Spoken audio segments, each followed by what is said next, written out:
kita akan menjelaskan di langkah 7 dan 8, yaitu langkah untuk menghindari konflik di hadapan anak, serta nanti kita merangkum semua apa yang telah kita pelajari dari langkah 1 hingga langkah 7. Ya. Siap. Baik, Bapak Ibu semua, ini saya tampilkan video tentang Ibu Lili dan juga suami.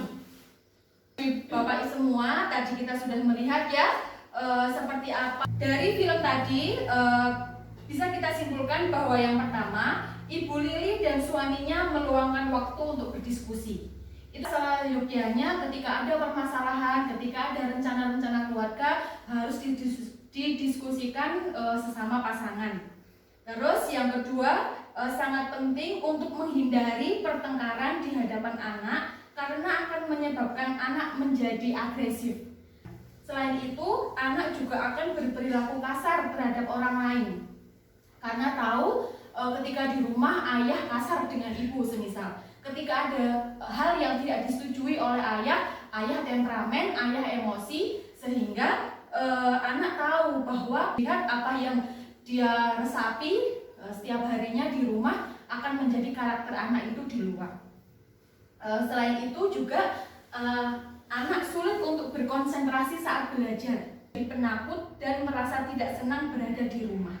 Jangan sampai ya Bapak Ibu semua, anak-anak kita tidak betah di rumah. Karena namanya rumah adalah tempat belajar yang pertama bagi anak. Sebelum anak sekolah, anak itu pasti akan meresapi nilai-nilai kehidupan atau nilai-nilai moral yang ada itu di rumah. Dan yang menjadi peran utama adalah ayah dan ibu. Contoh bagaimana Ibu Lili dan suaminya itu bisa mengendalikan ketika ada hal-hal yang mungkin lebih serius untuk dibicarakan hanya berdua. Monggo silahkan untuk bisa tidak di hadapan anak gitu. Terus orang tua bisa saja berbeda pendapat dalam banyak hal. Namun ketika hal tersebut menyangkut pengasuhan anak, maka perbedaan pendapat tersebut sebaiknya tidak ditunjukkan di hadapan anak. Ibu semua, ada yang sudah bisa belum menahan emosi saat di rumah, apalagi dengan istri maupun suaminya? Belum. Berarti ini masih pada temperamen semua ya? Tahu lah kalau bapak ngakak kayaknya sih sabar. Ya baik, Bapak Ibu, pada kali ini saya akan mempraktikkan bersama-sama nanti kita untuk senam wajah. Senam wajah ini berfungsi untuk kita bisa mengelola emosi kita. Mungkin dari rumah, dari pekerjaan sudah lelah ya, sampai rumah ketemu dengan istri maupun suami malah bertengkar. Nah, ketika akan bertengkar maupun berdebat, Bapak Ibu bisa untuk menahan emosi. Nah, mari kita praktekkan di sini untuk nanti bisa dipraktekkan di rumah. Siap ya Bapak Ibu? Siap. Ya, jadi namanya senam wajah ya. Monggo nanti Bapak Ibu bisa seekspresif mungkin. Bisa melatih otot-otot yang ada di muka. Dari senyum tipis dulu, lalu tertawa sedikit. Nah, kedua, ekspresi cemberut seperti apa? Oh, nggak bisa. Gimana Bapak Toyo? Tidak pernah cemberut. Alhamdulillah, berarti tidak pernah emosi. Ya, yang kedua, ekspresi marah coba seperti apa? Bapak Irfan nggak bisa marah ya? Oh, tidak bisa marah memang ini. Bagus lah Pak. Kayaknya bapak-bapak sabar-sabar sih. Biasanya ibu ini yang agak harus senam wajah setiap hari ya.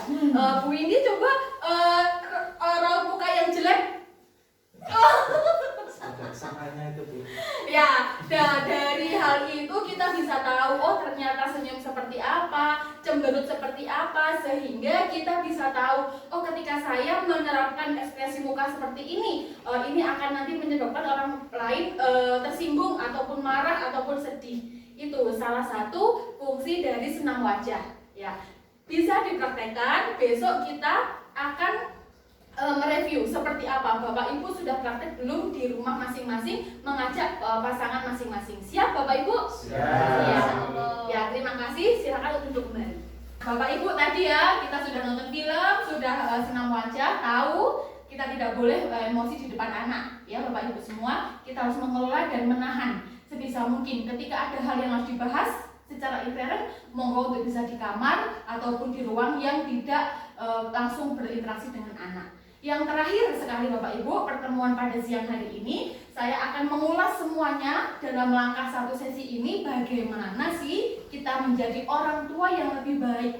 Nah, saya sudah menampilkan ini gambarnya, bisa dibaca bersama-sama bahwa tips menjadi orang tua yang hebat Bapak Ibu semua. 1, mengingat hal yang membahagiakan sebagai orang tua. Ya, kemarin kita sudah membahasnya itu seperti apa dan contohnya juga sudah kita bahas bersama. Yang kedua, sejalan antara perbuatan dan perkataan. Nah, yang ketiga, selalu berusaha melihat hal positif yang ada dalam diri Anda. Tuh, orang tua harus optimis bahwa panjenengan semua memiliki hal yang positif dalam diri untuk bisa nanti menjadi orang tua yang hebat. Yang keempat, bersikap dan bertutur kata yang penuh kasih sayang tanpa kekerasan. Ya, beda, namanya keras dan tegas itu beda Bapak Ibu. Kita boleh tegas tapi tidak boleh keras.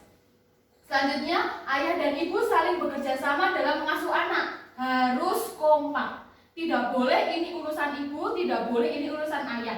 Namanya mengasuh anak itu dua-duanya harus memiliki peran bersama di dalam rumah.